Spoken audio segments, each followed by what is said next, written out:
Punière. Vous êtes maître de conférences en sciences du langage à l'Université de Bretagne Sud, directeur adjoint de la Maison des sciences de l'homme en Bretagne, ainsi que directeur de site du laboratoire Pôle de recherche francophonie interculturelle communication sociolinguistique, plus couramment appelé Préfixe. Vous êtes docteur en sciences du langage. Vos recherches privilégient l'analyse de discours comme approche disciplinaire centrale pour appréhender la syntaxe et le lexique dans la construction de sens. Vous analysez principalement des corpus portant sur le champ de l'espace social dit sensible. Vous avez travaillé par exemple sur des procédures de signalement d'enfants en danger ou encore sur des détenus en maison d'arrêt. Vous avez publié plusieurs articles concernant la thématique des aidants de la maladie d'Alzheimer entre 2022 et 2023. Certains sont coécrits avec des chercheurs qui ont réalisé avec vous l'ouvrage présenté aujourd'hui. Nous vous avons invité pour parler du livre « Aidants des malades d'Alzheimer, récits et photographies » que vous avez coécrit avec 6 autres chercheurs ainsi qu'un photographe et qui est paru en octobre 2024 aux presses universitaires de Rennes. Cet ouvrage est la conclusion du projet Acmadial, accompagnant des malades diagnostiqués Alzheimer, dont vous êtes le directeur. Votre livre traite des relations des familles et des proches des malades d'Alzheimer qui deviennent pour certains des aidants. Cet ouvrage se base sur le témoignage de 79 aidants de personnes atteintes d'Alzheimer. Vous expliquez avoir voulu interroger la place des aidants en analysant leur discours pour mieux comprendre ce que ces personnes vivent au quotidien. Vous avez fait participer ces aidants à ce projet de recherche sur 5 années, au travers notamment d'entretiens et en intégrant aussi un travail de photographie. Pour entamer l'analyse de votre ouvrage, il semble nécessaire de vous poser certaines questions plutôt générales. En France, aujourd'hui, il y a près d'1 million de personnes diagnostiquées malades d'Alzheimer et 2 millions d'aidants et aidantes à ces malades. Pour celles et ceux qui n'en auraient pas forcément connaissance, pouvez-vous définir ce qu'est l'Alzheimer ? Alors, la maladie d'Alzheimer, donc, c'est une maladie neurodégénérative. C'est une maladie, c'est un fléau, puisqu'en fait, il y a eu plusieurs plans Alzheimer. Donc là, on doit être au 3e plan d'Alzheimer. Donc on voit bien que c'est une problématique à la fois médicale et puis sociologique et qui pose des questions sur la fin de vie et sur les questions d'accompagnement. Et qui dit accompagnement dit politique sociale. Donc c'est c'est à la fois un sujet politique, c'est un sujet médical aussi en médecine, mais c'est aussi un sujet social. Dans la cohorte, il y a un médecin donc qui est gériatre, donc il sait de quoi il parle, et puis donc son épouse est malade d'Alzheimer. Et lors du premier entretien, voilà, on a fait connaissance et puis il a fait l'objet de l'entretien. Il me dit, mais vous savez, vous avez un boulevard devant vous parce que Alzheimer, c'est 5% de médicaments et 95% de prise en charge humaine.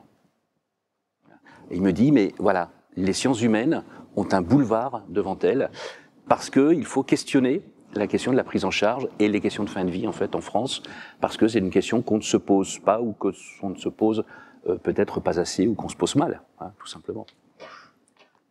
Dans un même registre, pouvez-vous nous définir la notion d'aidant ? Qui sont ces aidants et à partir de quel moment est-on considéré comme un aidant ? Ah, alors vaste question.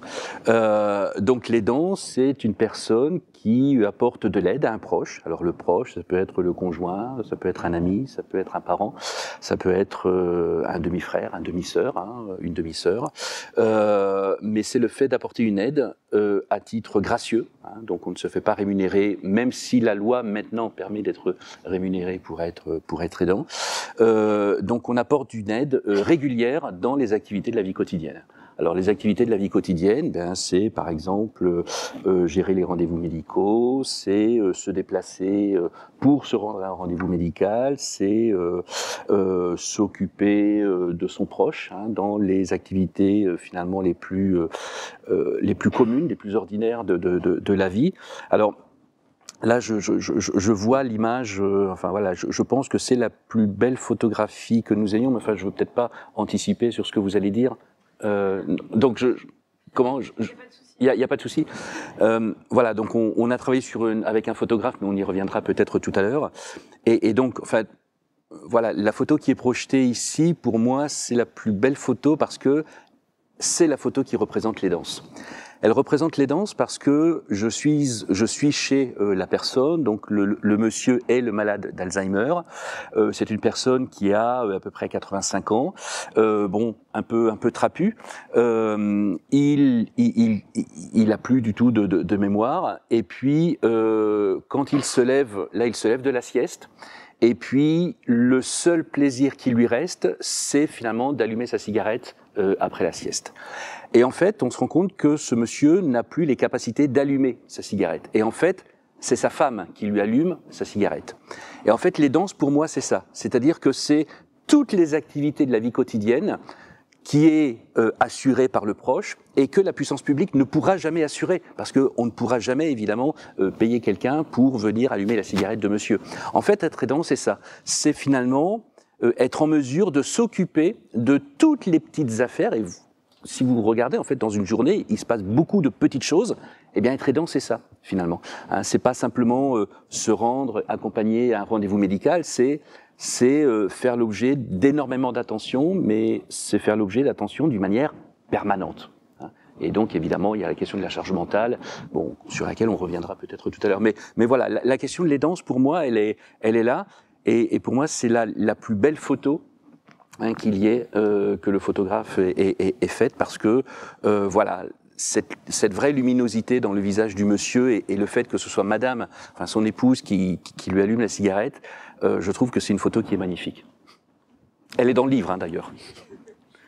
Pouvez-vous nous expliquer en quelques mots ce qu'est le projet Ahmadial dont vous êtes le responsable? Alors, donc c'est un travail collectif. Hein, nous sommes 9 chercheurs dans le dossier, dans le projet. On a décidé de travailler sur ces questions-là parce que finalement, on est un certain nombre à avoir des parents qui rentrent finalement dans les questions de la dépendance. Et puis on s'est dit finalement, que peuvent faire les linguistes sur la question de l'aidance pour la maladie d'Alzheimer? On peut être aidant d'un frère ou d'une sœur handicapée, on peut être aidant, voilà, on peut être aidant de évidemment plusieurs choses. Nous, on a opté pour la maladie d'Alzheimer. Alors, on a d'abord regardé la littérature. Hein, on s'est rendu compte que bon, il y avait des chiffres qui étaient assez parlants. Il y a 6 aidants sur 10 qui meurent avant le malade, parce qu'il meurt d'épuisement. Donc ça, c'est un vrai sujet. Les sociologues ont montré également que on peut être aidant jusqu'à 2 heures, 2 heures et demie par jour. Hein, c'est-à-dire qu'on a une activité professionnelle et puis le soir, eh bien, on va chez son proche pour dîner avec lui, pour discuter, puis pour le mettre au lit, voilà. Puis après, la vie reprend son cours, le lendemain, rebelote, etc. Quand on est aidant à partir de 2h30 et plus, là, on commence à changer son comportement. C'est-à-dire qu'on se dit, bon, alors là, il commence à avoir de plus en plus besoin de moi, donc il faut que je sois de plus en plus présente. C'est-à-dire qu'on commence à s'interdire de sortir le soir d'une manière inopinée avec, les choses qui ne sont pas prévues. On s'interdit d'aller boire un coup, on s'interdit d'aller au cinéma, voilà, à partir du moment où ça fait pas partie de l'agenda. Parce qu'on sait que le proche va avoir de plus en plus besoin de nous. Donc, il y a vraiment le passage, il y a vraiment un point de bascule entre 2h30, c'est-à-dire avant 2h30, on peut être aidant, on peut avoir une vie professionnelle et être aidant, et à partir de 2h30, 3 heures par jour, on commence à réfléchir à organiser sa vie d'une autre manière. Ça, c'est quelque chose qui est important. Et puis, un autre point, donc là, c'est un chiffre des politiques publiques qui dit que finalement, la structure publique, si tant est que dans une société idéale, on puisse rémunérer des gens pour les activités ordinaires telles que celles-ci, en fait, la puissance publique ne peut payer que 20% de tout ce que fait un aidant dans une journée. Donc on est sur des chiffres qui sont vraiment importants. Et donc, nous, on s'est dit, mais voilà, que font les linguistes que font les linguistes pour cette figure sociale qui est finalement l'aidant? Et donc, voilà, de là est né ce projet. Donc, à partir de ce projet, enfin de cette question-là, qui est une vraie question disciplinaire, on est arrivé à un projet de recherche. C'est-à-dire que on s'est demandé, voilà, comment les aidants se percevaient, comment est-ce qu'ils percevaient leur propre vie au fur et à mesure que la maladie du conjoint s'altère, comment est-ce qu'ils vivent le fait qu'ils s'occupent de gens alors qu'eux-mêmes deviennent des gens vulnérables, comment finalement la doxa, c'est-à-dire finalement le discours surplombant, atteint finalement les aidants parce qu'il y a un vrai discours de culpabilité, un discours médiatique de culpabilité. Donc voilà, nous, ce qui nous intéressait, au travers d'entretiens, puisqu'en tant que linguiste, ce qui nous intéresse évidemment, ce sont des entretiens, eh bien, on a mis en place un protocole de recherche. Donc on s'est dit qu'on allait faire des entretiens tous les 6 mois, avec des aidants. Donc on a eu 78 aidants, et puis tous les 6 mois, eh bien on fait des entretiens, donc qui sont calibrés. On a un guide d'entretien, qui sont calibrés sur 1h30, et puis on passe en revue les questions et on leur demande de s'exprimer sur un certain nombre de choses, de façon à voir en diachronie finalement comment est-ce que leur perception évolue au fur et à mesure que la maladie du conjoint malheureusement s'aggrave. Une forme qui est particulière et qui est peu commune au travail scientifique, ce qui amène à certains questionnements, notamment quand on découvre le livre, aucun nom n'est mis en avant. Par exemple, sur la couverture, il n'y a pas de nom qui est mentionné. On ne sait pas qui a dirigé l'ouvrage. Les noms des auteurs et du photographe sont par exemple aussi présentés sur un pied d'égalité. Est-ce que c'est un choix ? Alors, oui, c'est le travail éditorial, c'est-à-dire que mettre une couverture avec 8 noms, c'est illisible. Donc voilà, ça a été la première contrainte. C'est-à-dire que ce n'est pas par immodestie, c'est tout simplement parce que on ne peut pas mettre 8 noms sur une couve. Et puis, on a considéré que le travail des chercheurs, il y a un vrai présupposé dans cet ouvrage, hein, c'est un ouvrage de vulgarisation, et le présupposé repose sur le fait qu'il faut que l'on touche absolument la situation non scientifique. Alors, la linguistique que l'on promeut dans le laboratoire, hein, c'est une linguistique qui sort de l'université. Voilà, nous, ça ne nous dérange pas de travailler avec les acteurs de la société civile, ça ne nous dérange pas de travailler avec l'association, ça ne nous dérange pas de travailler avec les collectivités territoriales. Justement, hein, il faut que la linguistique sorte de l'université pour justement expliquer le monde tel qu'il est, pour expliquer la manière dont les acteurs vivent le monde. Donc c'est un projet qui est structurellement pensé pour la société finalement, et peut-être un peu moins pour les chercheurs. Voilà, donc le parti pris de ne mettre aucun nom d'auteur, en fait ce sont des contraintes éditoriales, et ensuite on a mis le nom du photographe au même titre que, parce que sans le photographe le livre n'aurait pas pu avoir lieu. Donc le projet a été pensé pour qu'il y ait une dimension finalement de transmission finalement à destination de la société civile. Quand on prête attention aux photographies qui sont à l'intérieur de l'ouvrage, on observe qu'il n'y a pas de légende. Est-ce qu'il y a une raison particulière à ce choix ? Oui, alors beaucoup de questions hein, sur le RGPD. Voilà, c'est un projet qui a commencé en 2018. Et en 2018, on ne se posait pas du tout les mêmes questions qu'on se pose actuellement. C'est-à-dire que les photos qui ont été prises, on avait demandé dans un premier temps une autorisation globale. Et puis petit à petit, on s'est rendu compte que l'autorisation globale, par définition, quand c'est global, voilà, ce n'est pas assez discriminant, donc juridiquement, ça ne vaut rien. Et donc, on a été, plus on se rapproche évidemment de 2024, plus on a été très très précis sur les demandes d'autorisation, des photos, de ce que l'on voit sur la photo. Ça renvoie finalement à la question de ce que les aidants veulent donner à voir. Je trouve que c'est une superbe question que celle-ci, parce que on a l'autorisation, mais finalement l'objectif de l'entretien, c'était de dire que le photographe pouvait photographier ce que l'aidant donnait à voir. Mais forcément, d'une certaine manière, le chercheur s'est fait instrumentaliser. C'est-à-dire que les aidants ont dit, voilà, moi ce que... Alors la commande était relativement simple.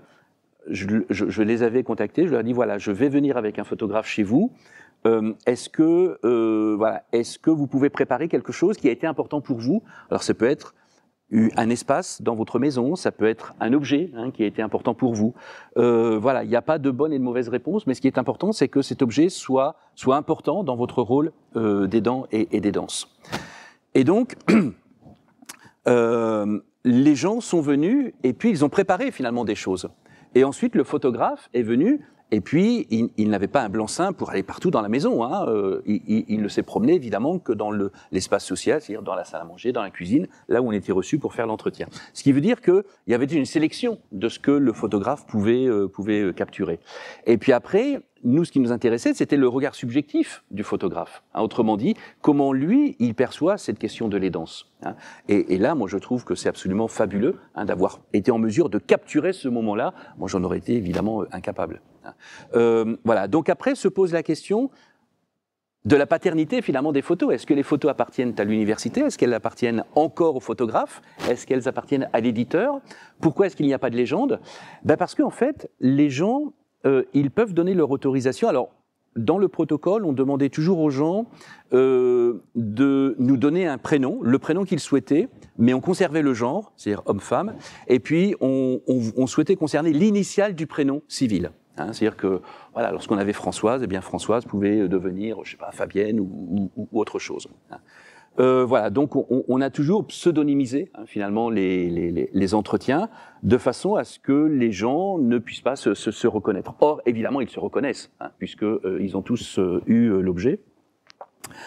Mais c'est intéressant parce qu'on a des élans qui disent ah non mais moi je ne veux pas qu'on pseudonymise mon nom, je veux apparaître avec mon vrai nom. Hein. Bon, alors là, bien sûr, on ne peut pas, hein, parce qu'il y a le RGPD qui est là. Mais vous voyez bien qu'il y a l'idée aussi de se dire, ben voilà, on me donne la possibilité de m'exprimer dans un espace public, c'est-à-dire un ouvrage scientifique qui va être diffusé, et bien j'en profite. Hein. J'en profite pour raconter ce qui est ma vie, et j'en profite peut-être aussi pour délivrer de la sphère publique ou voilà, du conseil départemental, par exemple. Donc, voilà, c'est très ambigu, cette question de l'identité. On n'a pas voulu légender les photos parce que finalement, c'est pas un travail universitaire, c'est un travail d'artiste. Et le photographe est artiste. Hein, il est resté à Kerguelen voilà, pendant 1 an, donc il a été en résidence à Kerguelen. Voilà, c'est un vrai artiste qui fait de la photographie contemporain.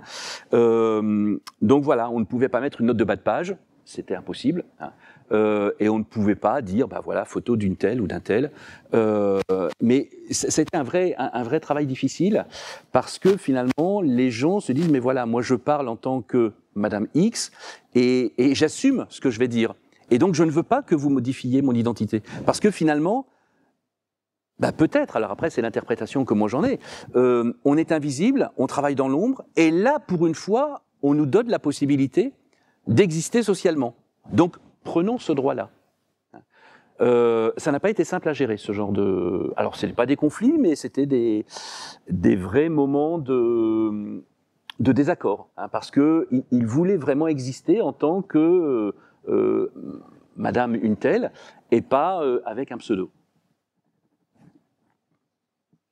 Vous expliquez avoir voulu créer un ouvrage accessible aux lecteurs qui est non universitaire, notamment au travers du format photo. Alors pourquoi avoir choisi un éditeur scientifique comme l'Épure ?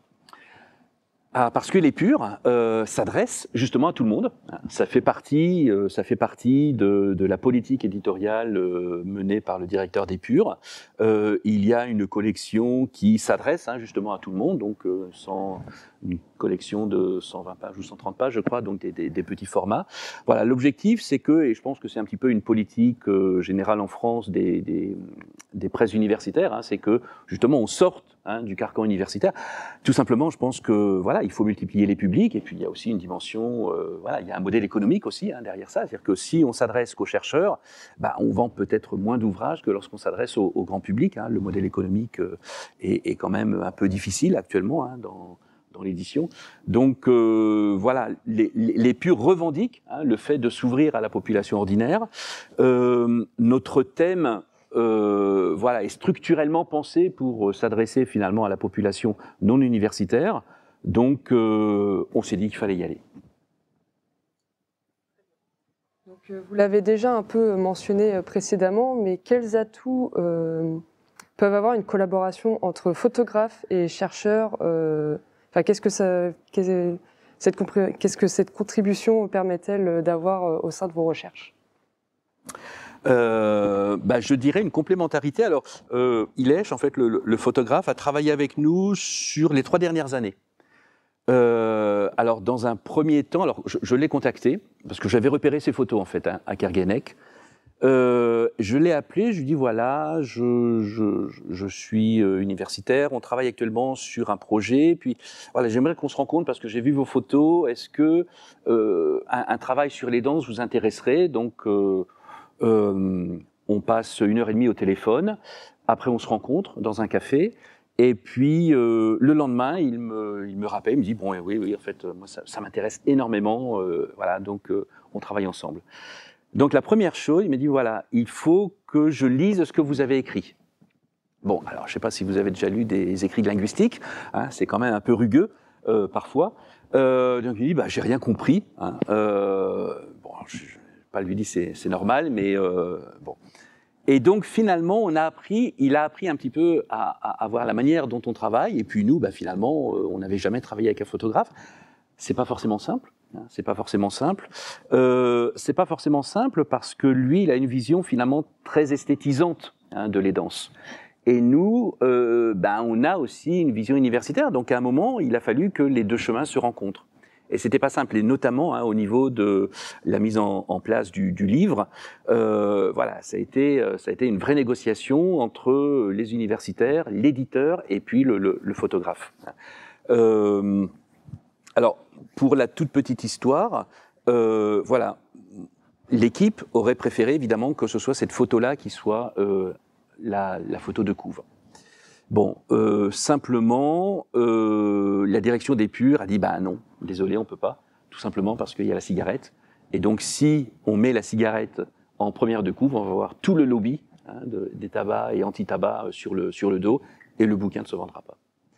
Donc voilà, on a été obligé de négocier un petit peu tout cela, et on a fait contre mauvaise fortune bon cœur. Bon, alors on a pris une autre photo, que je trouve un tout petit peu moins parlante. Mais voilà, je veux dire, quand on travaille avec un éditeur, il faut aussi accepter. Je veux dire, c'est un travail à plusieurs, donc il y a une négociation à avoir. Voilà, donc. La question de la collaboration donc universitaire photographe, voilà, on a appris à se connaître et puis à travailler ensemble. Et puis après, il y a eu la collaboration universitaire photographe et éditeur. Et là, voilà, ça a été un autre type de travail. Parce que c'est pas simple de travailler avec des artistes. C'est pas simple.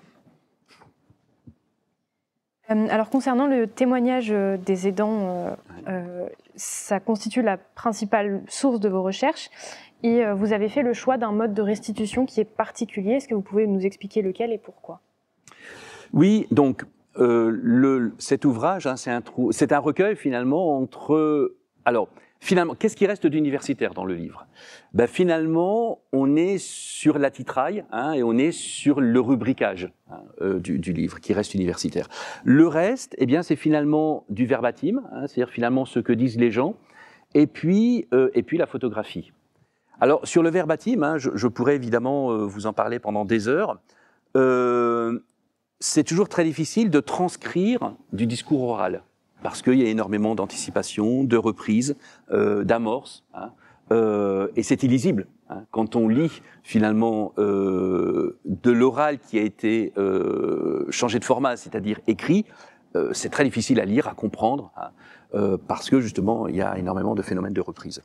Donc il a fallu qu'on nettoie un petit peu tout cela, qu'on nettoie ces phénomènes de reprise. Ensuite, est-ce qu'on s'est permis finalement de corriger un certain nombre de choses ? Parce que vous voyez que c'est une chose de se dire, voilà, vous êtes enregistré, vous avez un entretien, et puis en gros, vous en faites ce que vous voulez.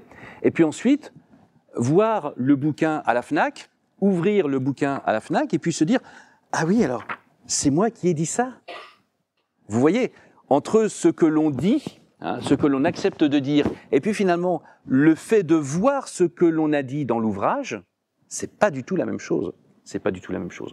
Donc on a fait le test, avec un aidant, on dit voilà votre discours, donc voilà le verbatim, et puis voilà ce qu'on vous propose, c'est-à-dire voilà la mise en forme qu'on vous propose pour l'éditeur. Encore une fois, ça fait partie d'un accord. Hein. Et puis, il y a une aidante qui nous dit, mais c'est pas vrai, mais je parle si mal que ça. Je dis, non, mais vous ne parlez pas mal. Voilà, on est sur des codes qui sont différents. Hein. On est sur des codes qui sont différents. Le code oral ne repose pas du tout sur les mêmes normes que le code écrit. Hein. Donc, vous voyez, il y a cette question de je donne, mais finalement, je ne sais pas exactement ce que je donne. Mais quand je vais voir ce que je donne à la FNAC, est-ce que je vais avoir... Donc là, nous, il a fallu qu'on se protège là-dessus parce que peut-être que finalement, il y a des aidants qui ne sont pas forcément très fiers de ce qu'ils ont dit. Enfin, bon, je pense pas. Sincèrement, je pense pas. Mais c'est possible. C'est possible. Toujours sur cette question de témoignage, on suppose que vous avez dû effectuer des choix dans les témoignages, à garder certaines parties. Sur quels critères ont-ils été retenus ? Oui, alors ça a été le problème, c'est-à-dire choisir quel entretien pour illustrer quel propos. Alors, moi, j'ai fait une grande partie des entretiens parce que voilà, c'est la partie que je préfère en fait. J'accorde beaucoup de temps aux entretiens. C'est-à-dire que originellement, il y avait 4 endroits où les gens pouvaient faire un entretien. Donc, soit au café, soit à la fac, soit chez eux, soit chez moi. Rapidement, j'ai supprimé le café parce que il y a toujours un bruit ambiant, et puis il y a toujours des oreilles qui traînent, hein, et puis on est amené à parler de choses très intimes, donc très rapidement on a supprimé le café. À la fac, les gens ne voulaient pas aller à la fac, et donc ils restaient soit au domicile des aidants, soit chez moi. Et finalement, bizarrement, les gens ont préféré venir à mon domicile pour faire les entretiens. Alors, voilà, je cuisinais, c'est-à-dire que voilà, quand il y avait des aidants, je faisais des financiers, donc voilà, il y avait des petits gâteaux, il y avait du bon thé, il y avait du bon café, j'allumais la cheminée, donc voilà, on était dans mon salon, on était confortablement installés, et je souhaite bien recevoir les gens de façon à ce qu'ils puissent me dire finalement avec énormément de sincérité la manière dont ils vivent les danses. Bon, donc cette question de préparation finalement de l'entretien est vraiment importante. Ce qui veut dire que, alors j'ai mené une grande partie des entretiens, ce qui veut dire que je suis en mesure de savoir pratiquement qui a dit quoi pour exprimer telle chose. Donc en fait j'étais un peu l'homme orchestre. Hein. Bon, les collègues disaient tiens là moi je veux exprimer par exemple telle chose. Dans quel entretien je peux trouver ça? Bon alors je regardais dans une boîte dans le cerveau et puis voilà, en général je tombais juste. Voilà. Mais bon, bien sûr, il a fallu faire des choix. Alors, on n'a jamais voulu faire dans le trash. On essaie toujours quand il y avait des propos qui, à mon sens, ne servaient pas, on les a pas pris du tout parce que voilà, l'objectif, c'est de prendre ce qu'il y a de meilleur chez la personne et justement de ne pas mettre le doigt sur des soucis qui desserviraient la cause. Donc là. Il y a une sorte d'instrumentalisation, mais voilà, là pour le coup, ça ne me gêne pas du point de vue éthique. Vous rendez le processus de recherche très visible en incluant des mails, des échanges qui ont permis de construire le projet au fur et à mesure. Pourquoi ce choix de la visibilité au sein de l'ouvrage?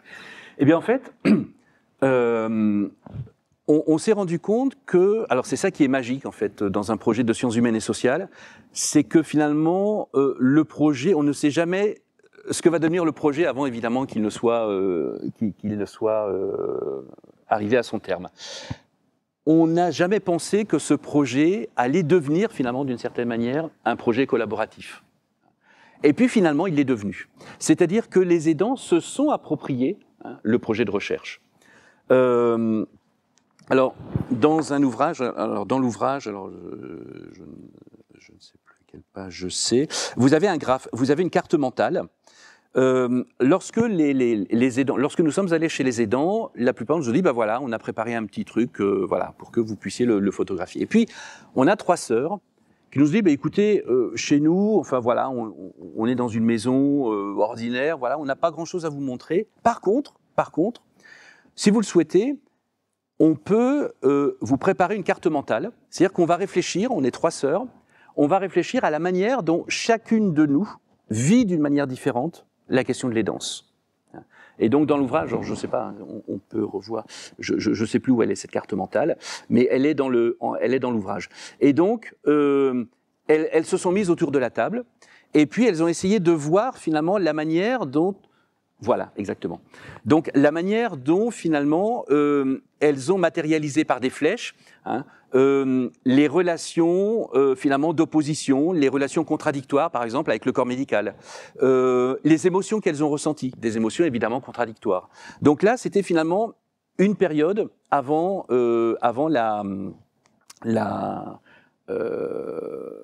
l'entrée en établissement de leur mère. Ensuite, deuxième étape importante, l'entrée en établissement de leur mère. Comment est-ce qu'ils vivent les danses une fois que leur mère est en EHPAD? Alors c'est intéressant parce que on est encore une fois sur des énoncés du type voilà, votre maman ne sera plus levée le jeudi. C'est atroce, c'est atroce quand on vous entend ça et vous voyez que en fait elles ont noté ça parce que ça a été important pour elles, parce que c'était un vrai choc de s'entendre dire ça. Voilà, donc elles ont essayé de modéliser finalement chacune leur manière de vivre les danses. Et donc, en fait, on a mis énormément de témoignages parce que on s'est rendu compte que les aidants s'étaient approprié le projet et finalement, sans nous, il n'y aurait pas eu cette dimension réflexive qui leur permet finalement de réfléchir à leur pratique.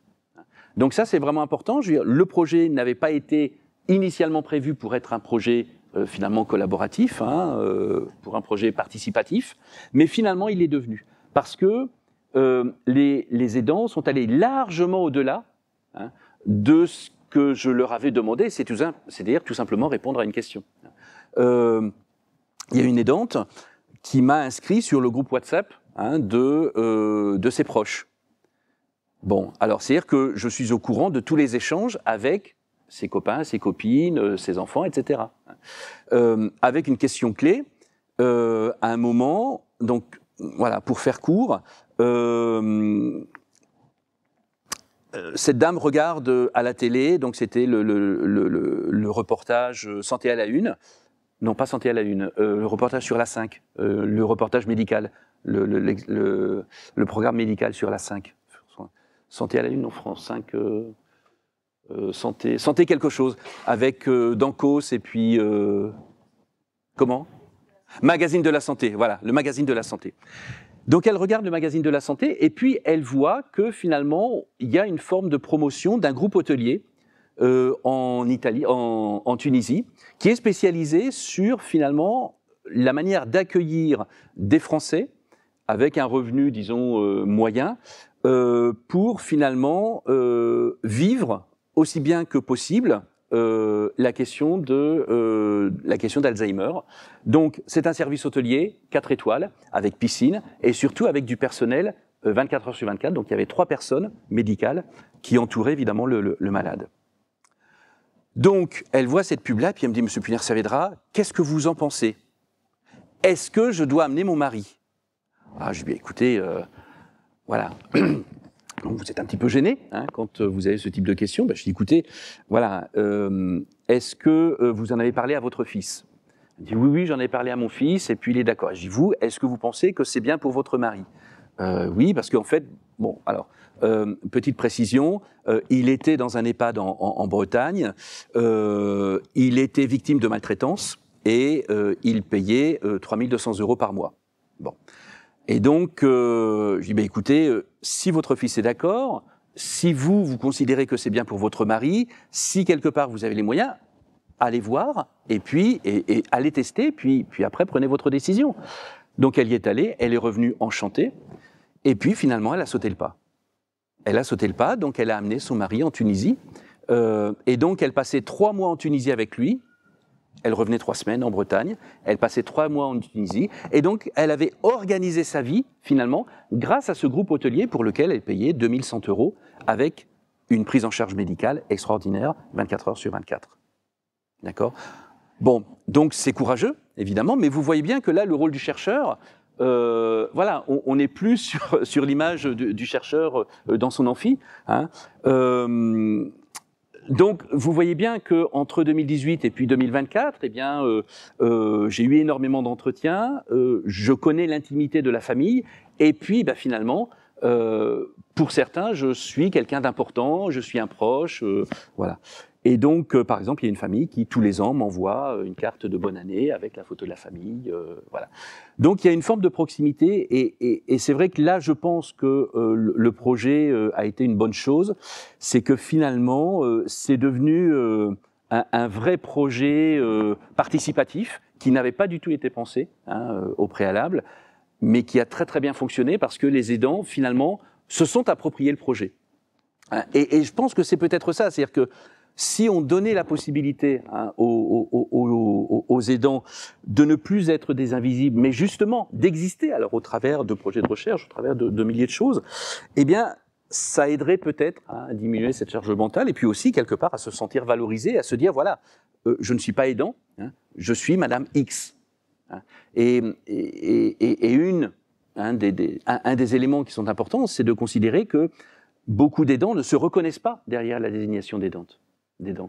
Ils se disent, mais voilà, ce n'est pas parce que mon mari est malade que je change de statut social. Je continue d'être le mari d'eux. Alors bien sûr que mon mari n'est plus le même qu'il y a 5 ans, qu'il y a 10 ans, mais c'est encore mon mari.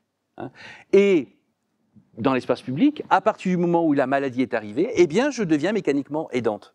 Eh bien non, je revendique le fait de ne pas être aidante, je continue d'être Madame X.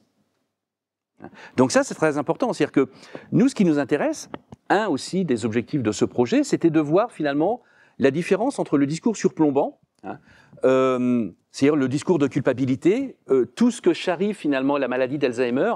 Vous voyez que beaucoup de locuteurs, beaucoup d'aidants ont beaucoup de mal à parler de la maladie, à nommer la maladie d'Alzheimer. Chose qui ne se passe plus pour le cancer. Le cancer, on nomme le cancer parce qu'il y a une rémission, parce que c'est socialement maintenant accepté. La maladie d'Alzheimer, on peine encore à la nommer. Beaucoup d'aidants disent voilà, c'est cette fichue maladie, cette saloperie. Mais c'est très difficile de dire cette maladie-là, de nommer cette maladie-là. Et donc, à partir du moment où on refuse de la nommer, ça veut dire que socialement, il y a aussi une crainte du jugement, parce qu'elle charrie évidemment la question de l'épuisement, elle charrie la question de la fin de vie, la question de la mort, la question de la prise en charge. Et puis, si vous regardez du côté du discours des assurances aussi, si vous allez sur le site de Malakoff, eh bien, vous avez des mini-sites qui montrent ce qu'est un bon aidant. Alors, un bon aidant, c'est quelqu'un qui est toujours empathique. C'est quelqu'un qui sécurise le malade. C'est quelqu'un qui sait lire une posologie, qui sait... Autrement dit, c'est une personne que personne ne peut être, parce que par définition, il y a des jours où tout se passe bien, des jours où tout se passe mal. Donc ça veut dire que si on n'est pas sécurisant, si on n'est pas empathique, si on n'est pas... ça veut dire qu'on est un mauvais aidant. Donc vous imaginez le discours culpabilisant que renvoient finalement les assurances. Et puis comment est-ce qu'on peut être un bon aidant quand on s'est réveillé 4 fois dans la nuit, que le conjoint est incontinent, que les draps ont été souillés, qu'il a fallu changer 4 fois les draps, et que quand le conjoint se lève, eh bien il faut le surveiller comme le lait sur le feu, et que l'aidante a 84 ans. Comment est-ce qu'on peut être un bon aidant lorsqu'on a cet âge-là ? Donc vous voyez que c'est une désignation qui véhicule finalement des valeurs finalement très très négatives. Et voilà, donc ça c'est important de constater cela, parce que finalement les gens refusent, un certain nombre de personnes refusent finalement cette désignation d'aidant parce que elle est très chargée finalement, elle est chargée négativement. Qui sont présentés au début de votre ouvrage, on note une prédominance féminine dans le rôle de l'aidant. Ça nous amène à nous questionner sur le choix du titre de l'ouvrage qui est au masculin. Et de même, une grande partie des témoignages présentés proviennent d'hommes, malgré qu'ils soient minoritaires. Pourquoi ce choix ? Alors oui, l'aidant, en France, c'est l'aidante. L'aidant en France, c'est une aidante. Alors aidant, dans la catégorie, alors pourquoi le pluriel ? Parce que on avait voulu utiliser la catégorie la plus générale. Aussi, autre problème d'éditeur, voilà, on avait décidé de mettre aidante d'une manière inclusive, aidante.e.s. Et puis la maison d'édition a dit non, pas d'écriture inclusive, parce que tout simplement c'est pas... Voilà, donc on y avait pensé, mais ça n'a pas été retenu. Donc là, encore une fois, vous voyez, hein, il y a énormément de points hein, qui sont forcément à négocier avec l'éditeur. Hein. Bon, ça se fait évidemment en bonne intelligence, hein, il n'y a pas de souci. Alors, est-ce qu'il y a plus de témoignages d'hommes que de femmes? Ben, je ne sais pas. Alors là, pour le coup, je ne sais pas. Ça n'a pas été fait exprès. Alors pourtant, on a beaucoup plus de femmes que d'hommes. Hein, donc, est-ce qu'il y aurait eu finalement inconsciemment un choix? Je ne sais pas. À travers les différents témoignages que vous avez recueillis sur plusieurs années, vous avez pu rencontrer différents parcours, comme notamment les aidants qui perdent malheureusement leurs proches malades. D'après ce que vous avez pu voir, est-ce que c'est difficile de revenir à une vie de non-aidant? Ben, alors c'est aussi un objectif du projet. Hein, l'idée, c'est de se dire, voilà, quand on a été aidant, on a forcément mobilisé des compétences. Hein, des compétences du care, en fait, finalement. On prend soin d'un proche, des compétences, finalement, d'attention, des compétences de bienveillance. Voilà, quand on a été aidant pendant 10 ans, finalement, comment est-ce qu'on rebondit socialement quand on a été aidant? Alors, voilà, beaucoup d'aidants hein, sont aidants voilà, à 75 ans, 80 ans, donc bah, après on ne rebondit pas. Hein. Par contre, vous savez que la maladie d'Alzheimer hein, peut se déclarer tôt, hein, elle peut se déclarer à 45 ans, avec une évolution, hein, dans ce cas-là, beaucoup plus rapide. Avec finalement des caractéristiques également très différentes.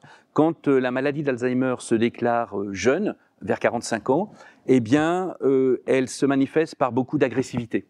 Hein, parce qu'on se rend compte hein, que l'on perd la mémoire, et donc ça génère des processus d'agressivité en disant, mais voilà, en fait, j'ai 45 ans, il me reste 15 ans, donc voilà, ma retraite que j'espérais, finalement, le moment où il me restait à peu près 10 ans, 15 ans, hein, c'est-à-dire que voilà, j'arrête mon activité professionnelle, je serai encore en bonne santé, je vais profiter de la vie encore 10 ans, 15 ans, eh bien tout ça, c'est fini. Hein. Bon, donc là, vous voyez que c'est important parce que c'est une forme de renoncement. Hein. Et puis, si le conjoint est malade, ça veut dire que si le malade, par définition, voilà, quand il y a le malade, hein, quand le malade jeune déclare sa maladie, eh bien, ça veut dire que le conjoint, mécaniquement, il va devenir aidant. Et ça veut dire que le conjoint, également, il a probablement 45 ans. Donc, ça veut dire que lui aussi, la fin de son activité professionnelle est remise en question. Hein. Donc, ça veut dire que, bah, finalement, on rentre dans une dynamique finalement peu joyeuse. Et donc, ça génère beaucoup d'agressivité. Et quand la maladie se déclare jeune, il y a environ une espérance de vie de 8 à 10 ans. Hein. L'évolution va très vite. Ce qui n'est pas le cas chez les malades d'Alzheimer, pour lesquels la maladie se déclare vers 80-85 ans. Vous l'avez déjà un peu mentionné précédemment, mais l'entrée en EHPAD peut s'avérer être un moment douloureux et souvent long à apprivoiser pour les malades comme pour les aidants. Beaucoup d'aidants ont une vision négative de ces institutions. Savez-vous pourquoi ? Alors pourquoi? Oui, j'ai ma petite idée. Après, peu importe. Ce qui est intéressant, c'est de voir la manière dont les aidants nomment hein, finalement ces établissements. Alors c'est intéressant parce qu'ils le nomment très souvent comme mouroir, hein, c'est-à-dire comme espace finalement pas très positif, hein, comme désignation pas très positive pour imaginer finalement la fin de la vie. On pourrait imaginer qu'il y a un accompagnement chaleureux, etc. Ben, finalement, parmi les aidants que nous avons interrogés, hein, les aidants qui font partie de la cohorte, ben, finalement, assez peu hein, ont une vision assez positive finalement des établissements. D'ailleurs, on ne dit pas en EHPAD, hein, on dit en établissement. Il est pris en établissement. Vous voyez, on ne dit pas EHPAD, hein, encore une fois. C'est un mot que l'on tait, hein, le mot EHPAD en français, hein, enfin pour les aidants. Hein, on dit, voilà, il va rentrer en établissement. Donc vous voyez que derrière établissement, il n'y a pas toute la charge sémantique négative qu'il y a derrière EHPAD. Et puis finalement, dans ces entretiens, finalement, on voit bien que la mort est en creux, mais on parle globalement peu de la mort. On la repousse. On sait qu'elle est là, mais finalement, on la met peu en mots. Ça aussi, c'est intéressant. Où devrait être fait dans notre société pour les malades d'Alzheimer et pour les aidants? Alors, bon, évidemment, bon, il y a mille choses, mais je vais me limiter à 2 points. Le premier point est raisonnable, le deuxième est un projet politique.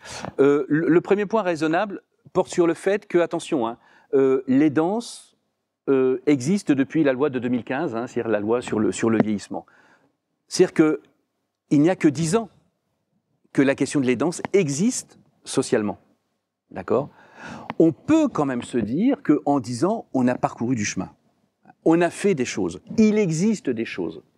Avant la loi sur le vieillissement, hein, la loi 2015, la loi SV, évidemment, il y avait de l'aidant, mais elle n'était pas reconnue comme telle. Hein. On ne nommait pas les gens comme étant des aidants. Bien sûr qu'ils étaient là, mais ils n'avaient pas de reconnaissance sociale. Donc, les aidants ont 10 ans, si je puis dire, et en 10 ans, il s'est quand même passé beaucoup de choses, hein, pour améliorer le sort des aidants. Donc là, je dirais que c'est le versant positif de la chose, et voilà, il y a des choses qui existent, il faut le savoir, et il faut quand même, quelque part, en savoir gré. Deuxièmement, le projet politique, bah, c'est finalement repérer tous les invisibles, hein, c'est-à-dire que on connaît peut-être, hein, des gens qui sont aidants, mais qui ne le savent pas. Hein. Donc là, voilà, il y a tout un travail de terrain pour essayer de repérer ces invisibles. Hein. Et puis une fois qu'ils sont repérés, ben après, il y a la politique publique qui doit être prise en charge, et puis il y a une prise en charge, hein, par le conseil départemental qui doit jouer son rôle. Hein. Mais le conseil départemental ne peut participer qu'à partir du moment où ils sont saisis. Hein. Mais quand ils ne sont pas saisis, ben, par définition, ce sont des gens qui sont dans la nature, qui sont aidants au quotidien. Hein. Ils aident un proche, mais finalement, est-ce qu'ils se considèrent aidants? Ben non, pas du tout. Pas du tout. Ce sont des gens qui ont, par exemple, un enfant handicapé. Hein. Ben, en fait, ils ont toujours vécu avec un enfant handicapé. Donc, est-ce qu'ils se sentent aidants pour autant? Ben non. Ils sont pères, ils sont parents d'un enfant handicapé. Mais ils ne sont pas aidants. Voilà, donc c'est tout ce travail-là, enfin, bon, on a un boulevard devant nous, hein, les sciences humaines ont un travail devant elles. Voilà, il y a un vrai travail de repérage à faire sur, finalement, ces invisibles, hein, ces gens invisibles qui font un travail énorme et, bah, finalement, qui restent dans l'ombre de la société. Puisque nous arrivons à la fin de notre rencontre, nous vous proposons de passer à la dernière question de cette présentation. Le livre a été publié il y a quelques mois maintenant. Quelle a été la réaction des aidants et aidantes suite à sa découverte, et avez-vous eu des retours à ce sujet? Oui, alors l'ouvrage, dans le projet de recherche, hein, il était précisé que chaque aidant allait recevoir, évidemment à titre gracieux, hein, le livre. Alors voilà, j'ai conservé évidemment tous les mails de remerciements. Bon, c'était assez touchant. C'était assez touchant de voir que finalement, c'est un projet, encore une fois, hein, dont les aidants se sont vraiment emparés de ce projet-là. Et encore une fois, ce n'était pas prévu. Hein, mais je trouve que c'est la plus belle réussite de ce projet. Merci beaucoup. Merci à vous de m'avoir invité. Merci. Merci.